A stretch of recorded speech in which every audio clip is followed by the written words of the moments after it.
Joseph reveals his identity. Then Joseph could not restrain himself before all who had stood by him, and he cried out, "Make every man go out from me." So no man stood with him when Joseph made himself known to his brother.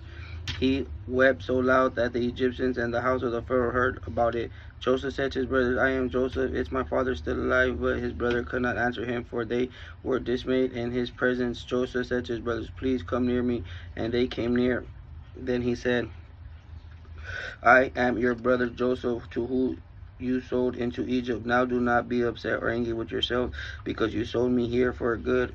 For God sent me before you to preserve life. For these 2 years, the famine has been in the land, and there are still 5 years in which there will be neither plow or harvest. God sent me ahead of you to preserve as a remnant on the earth, to save your lives by a great deliverance. So now that it was not you who sent me here, but God, He has made me a father to Pharaoh the Lord, and Lord of his entire household, and a ruler throughout all of the land of Egypt. Hurry up and go now to my father and say to him, this is what your son Joseph says, God has made me Lord of all Egypt.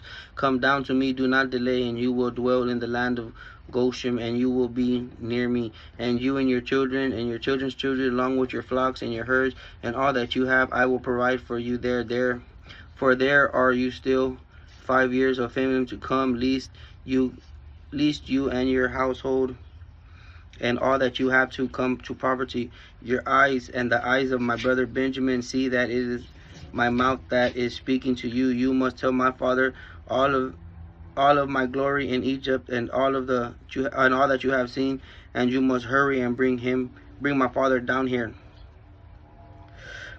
Then he fell on his brother Benjamin's neck and wept, and Benjamin wept on his neck. Moreover, he kissed all over his brother and wept all over him. Then after that, his brothers talked to him. When the news reached Pharaoh's place that Joseph's brothers had come, it pleased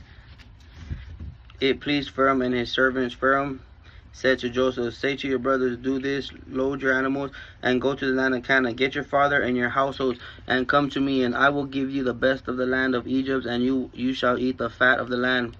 You are also commanded to say, do this, take your wagon out of the land of Egypt for your little ones and for your wives, and get your father and come.